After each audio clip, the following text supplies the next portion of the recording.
আসসালামু আলাইকুম গাইস, আশা করি আপনারা সবাই ভালো আছেন। তো আপনাদের দোয়ায় আমরাও ভালো আছি। তো আজকে বৃষ্টি ভেজা সৈয়দপুর রেলওয়ে স্টেশনের 2 নম্বর প্ল্যাটফর্ম থেকে রয়েছি। ভাই বৃষ্টি পড়তেছে তো ঝাপঝাপ, এখন পর্যন্ত তিতুমির নিয়ে ভিডিও হইলো, তারপর নীলসাগর নিয়ে হইলো, তারপর রূপসা নিয়ে হইলো। তিনটা ট্রেন, তার মধ্যে নীলসাগরকে কট দিল, মানে নীলসাগর তিতুমিরকে কট দিল নীলফামারী জেলাতে, আর রূপসা আসে কট দিতেছে সৈয়দপুর উপজেলাতে। তো পরবর্তী স্টপেজ আসবে আপনার নীলসাগর তো অলরেডি চিলাহাটি ঢুকতেছে, এবং পরবর্তী স্টপেজ দিবে রূপসার নীলফামারীতে, আর তিতুমিরের দিবে মুড়িশহর পার্বতীপুর জংশনে। অলরেডি কিন্তু র্যাকগুলো ইন করে নিয়েছে, আমরা দেখতে পাচ্ছি। তো এখন পর্যন্ত সময় আছে, যারা যারা এই পর্যন্ত ভিডিওটি দেখতেছেন তারা অবশ্যই বলে ফেলুন যে লোকোমোটিভটা কী হতে পারে।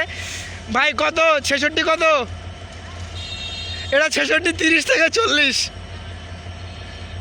মনে হচ্ছে। তো দেখা যাক, যেহেতু লোকোমোটিভের এখানে একটা খেলা চলতেছে। অলরেডি কিন্তু এটি লোকোমোটিভ হইতেছে আপনার, এখনও পর্যন্ত দেখা যাচ্ছে না বাতির কারণে। লোকোমোটিভটি হইতেছে 66-19 লোকোমোটিভ লং হুডে নিয়ে খুলনা থেকে ছেড়ে আসা চিলাহাটিগামী আন্তনগর 727 রূপের রানী রূপসা এক্সপ্রেস ট্রেনটি বর্তমানে সৈয়দপুর ইন করলো 1 নম্বর প্ল্যাটফর্মে, এবং এটি এখানে দাঁড়াবে, তারপরে আবার ছেড়ে চলে যাবে নীলফামারী ডোমার চিলাহাটির উদ্দেশ্যে। আর বেশি সময় নাই, এমনিতে আজকে লেট চলতেছে, তার মানে সীমান্ত অবশ্যই লেট আছে। রূপসা লেট মানে সীমান্ত লেট।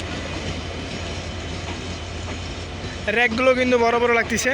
এখন এটি লাইন ক্লিয়ার হয়ে যাবে, আর লাইন ক্লিয়ার হয়ে চলে যাবে। অস্থির যে পাওয়ার কার।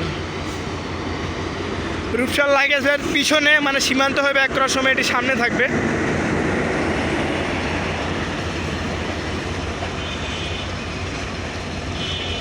এসি কেবিন অবশেষে দেখা গেল।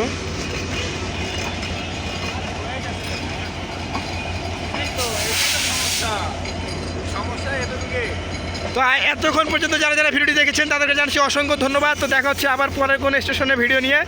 ততক্ষণ সবাই ভালো থাকেন, সুস্থ থাকেন। আল্লাহ হাফেজ। লাগেজ ভ্যান দিয়ে